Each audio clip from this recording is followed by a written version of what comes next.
Nung lumabas yung balita, parang sabi, oh, for the second time, parang umaksyon agad ang Korte Suprema sa sa hiling ng kampo ni Vice President Sara Duterte. Pero kapag nga naman inaral mo na, parang lumalabas na it only means tuloy na yung sa 14 kasi 10 days na may binigay na palugid para kayo isumagot doon sa sinasabi ng Korte Suprema, di ba? Kailangan natin maging malinaw. Sasagot naman po at sasagot dahil proseso po ito. Dalawang bagay po yung unang dapat tinawin. Una, wala pong TRO. Ito naman po yung hinihingi po ng dalawang kampo, ni Atty. Torion at ni VP Sara. So wala pong initial na TRO. Ibig sabihin, tuloy ang impeachment proceedings, tuloy ang hearing sa April 14, ilalabas yung lahat po ng mga dokumento, SALN, BIR records, SEC documents, financial documents relating to unexplained wealth. Isasalang si Ramil Madriaga with the court agreeing that he should be there from 8 a.m. to 5 p.m. on Tuesday. Yun yung una. Pangalawa, ang nangyari naman po talaga doon, pakikinggan naman po ng Korte Suprema yung parehong panig. Pero ang kailangan linawin doon, ang sabi po ng Korte Suprema, without necessarily giving due course to the petition. Ibig sabihin, o sige, sumagot kayo, pero hindi pa ito actual na kaso talaga. Ibig sabihin, pwede pa nila itong i-dismiss outright. So, hindi pwedeng magdiwang ang mga supporters niya, Vice President Sara Duterte, na ito po ay tagumpay. Hindi po ito tagumpay. Dahil yung hinihiling po nilang TRO, hindi po ito inaksyonan ng Korte Suprema. Pero sa April 14, ano yung dapat nating asahan doon, Kong Terry? Anong sabi nung kampo ni VP Sara? Mag-a-attend na ba sila? Hindi pa ho natin alam. No? So, meron silang jurisdictional questions doon. So, hindi ho natin alam kung magpapakita sila. But, bukas ang komite na magpakita ho si VP Sara para magpresenta ng kanya pong mga ebidensya. And what will happen again kung hindi na naman sila magpakita? How will it affect yung mismong proceedings? There will be no impact on the proceedings. We will proceed as we should. No? So, magkakaroon po ng presentation nung pong mga dokumento na kinakalap po from the subpoenas sa confidential funds, doon po sa video documentation on the threat against the President, at yung pong relating to unexplained wealth. Okay. Kong Terry, please correct me if I'm wrong ha. Tama ba yung hinihingi natin na dokumento, pinasabi ng dokumento for SALN ay mula 2007? Tama, 2007 to 2024. Okay. Allowed ba yun? Kasi ang concern ng ibang mga legal expert, I think it was Attorney Cayosa who mentioned na ang problema kasi kung sisimulan natin from 2007 yung pagpapasabina, ang hawak lang daw na kopya ng ombudsman ay 10 years yung siguradong meron. Tapos, ang isa pang punto ay dahil impeachment case ito sa vice-presidente, baka ang pwedeng mahingi ay yung kopya ng SALN nung vice-presidente na lamang siya. Hindi nung time na may hawak siyang local position. Wala naman ho tayong problema. Whichever is available from the ombudsman, we will respect. No? Kung sabihin naman nila na hindi nila hawak, di yun na ho yun. Ano? Pero kailangan ho natin maglinaw bakit ho kinukuha po yung mahabang panahon. Kasi we wanted to establish a pattern of unexplained wealth. And underreporting or overreporting po ng SALN.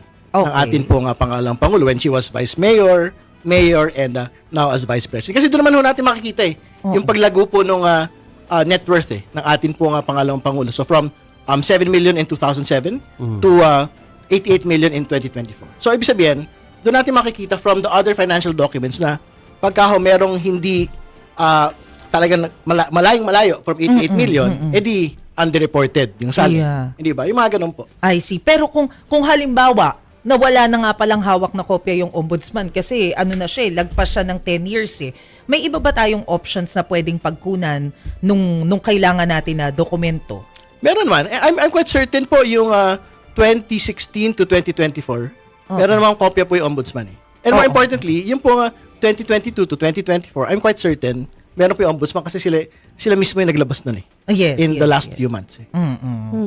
Kung yung binasa kong item kanina ay nagsabi na parang pinapaliwanag yung House of Representatives, buong House of Representatives, yung Justice Committee, pati yung Senado, pati yung mga nagreklamo na unconstitutional itong ginagawa nyo kasi parang hindi nyo ginagamit ng tama yung kapangyarihan po ninyo dahil nga po hindi daw idinala sa plenaryo muna for discussion and voting bago pinadala dun sa Justice Committee. How should you respond? How should the House respond to this po? Ano po explanation para po maliwanagan po ang lahat po? No, I'll explain the plenary action later, but I'll explain muna yung pinagpapaliwanag. Actually, bali yun eh. Ang sabi in that precise wording of the Supreme Court, to comment. Okay. Ibig sabihin, magbigay kayo ng pagtingin nyo. I think yun yung tamang Filipino translation. Kasi pag pinapagpaliwanag, ang dapat sinabi ng Korte Suprema doon, you have to explain. Explain. Right. Ang hinihingi lang naman po doon, comment. Ibig Okay. sabihin, ano yung tingin mo doon sa sinasabi ng kabilang partido? So, mas maano yan, it's a lighter order Okay. than asking to explain. So, I think the precise explanation should be, hindi sila pinagpapaliwanag, hindi kami pinagpapaliwanag, kundi sabihin nyo kung ano yung pagtingin nyo dito sa sinasabi ng kabilang partido. So, that is my answer to that particular point. But, to be clear, alam po nyo, sinasabi ko nga, para linilin lang ni Vice President at ng kanya pong maabogado yung taong bayan at yung Korte Suprema by saying na it did not undergo plenary action. Okay. Kasi nga, nakita natin yung video Ang sabi ho doon, noong February 26 at around 3:47-48, binasa ho yun. During plenary deliberation, during plenary of the House of Representatives on that day, to the Committee on Rules. So, ibig sabihin, hindi totoo.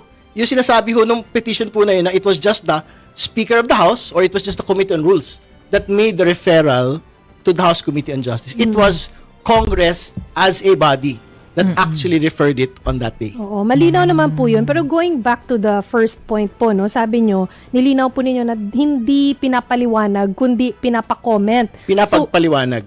So, ano po yung comment po ninyo? Again, like what I said, it is a factual inaccuracy. Ito na It yun. is a oo. misrepresentation of what had happened on that day. Kasi the body that referred it to the House Committee on Justice was not the Speaker, it was not the Committee on Rules, it was the House itself in plenary. Oo. So, kung pinapaliwanag lang po, let's say, nagbigay na kayo, yung comment po ninyo ay binigay na po ninyo within the 10 days that was given to you guys, no, na time frame, what do we expect next po? Well, we're expecting that the Supreme Court will either proceed further or basically just junk the petition. Kasi ang sinabi nga ho doon, without necessarily giving due course. Ibig sabihin kasi na without necessarily giving due course, hindi pa ito yung tuloy-tuloy na kaso. Pwede pa itong ma-dismiss outrightly. Yeah.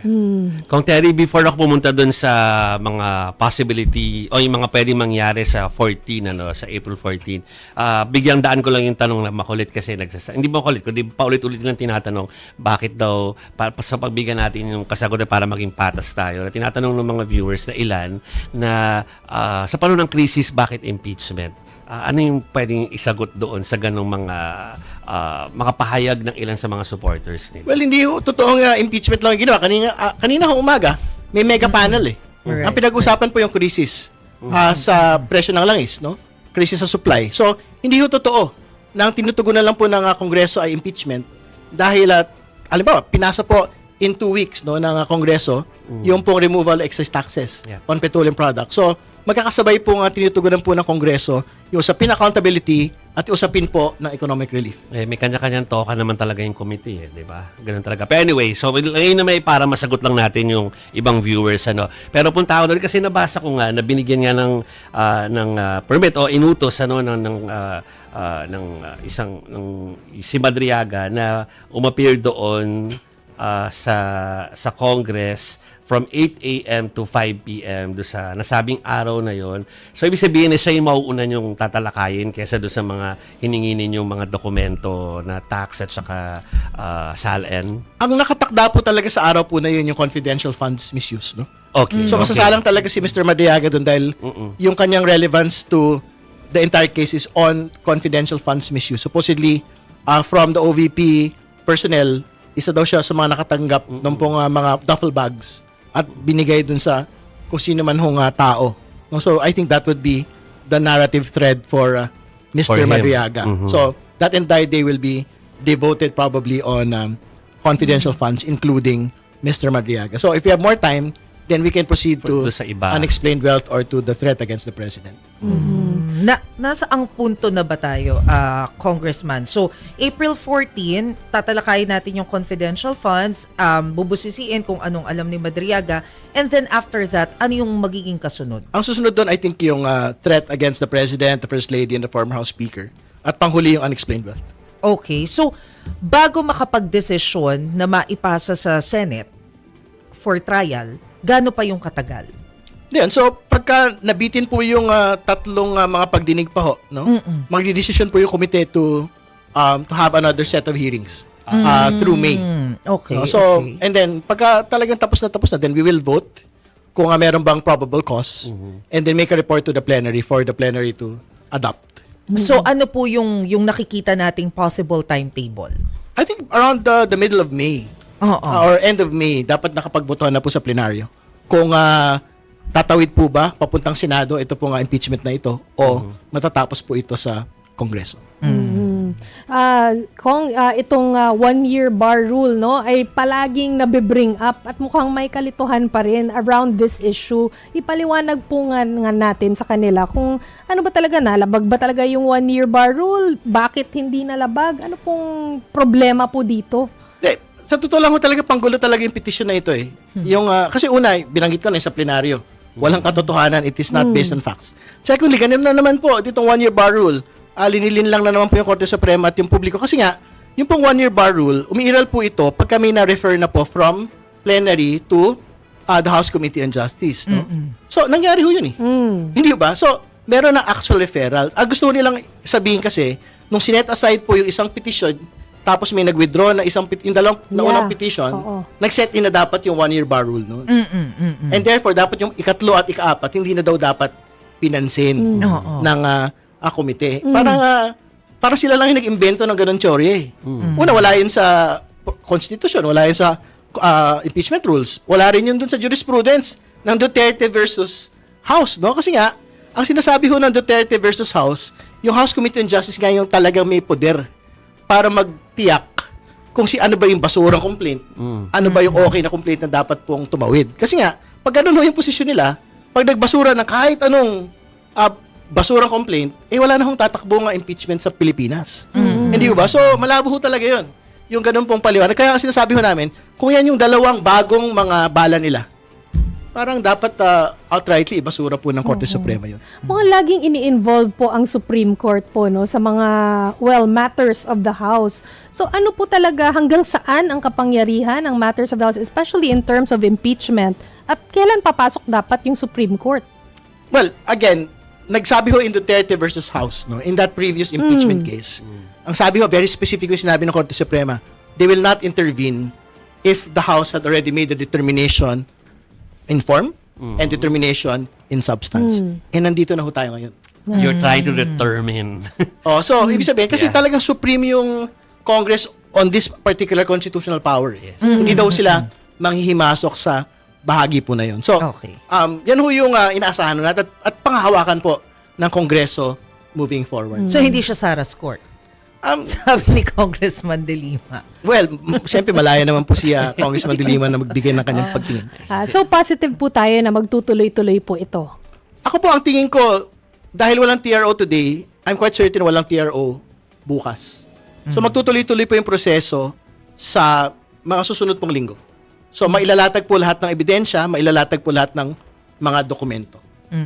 Yung dalawang abogado ni VP Sara Kong, including si Attorney Michael Powa, ano nang balita? Nakipag-coordinate ba sila sa Congress? Mag-a-attend ba sila? Kasama pa rin ba sila dun sa legal team? Well, si Mr. Powa po ay meron po subpoena, no? So I think he will have to be there Wala siyang choice. on Tuesday.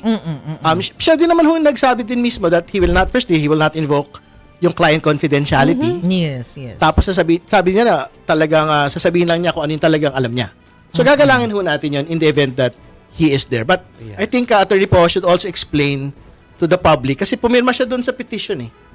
Pero I think as late as the evening of the 30th, inexplain pa niya na wala pang ganitong petition eh, na napipirmahan at nagagawa. No? So ibig sabihin, why are they not being upfront to the nation that there are petitions being filed like this? Okay. Ano pa pong nais niyong ipipiga po kay Attorney Powa? Kasi nagsabi na siya dati, ganun din naman ang sasabihin ko sa kanila. Kung ano yung sinabi ko dati, yun pa rin ang sasabihin ko. Well, he has to repeat it there because previously that was just a good government committee. Ngayon po, this is impeachment proceeding. Dapat on the record.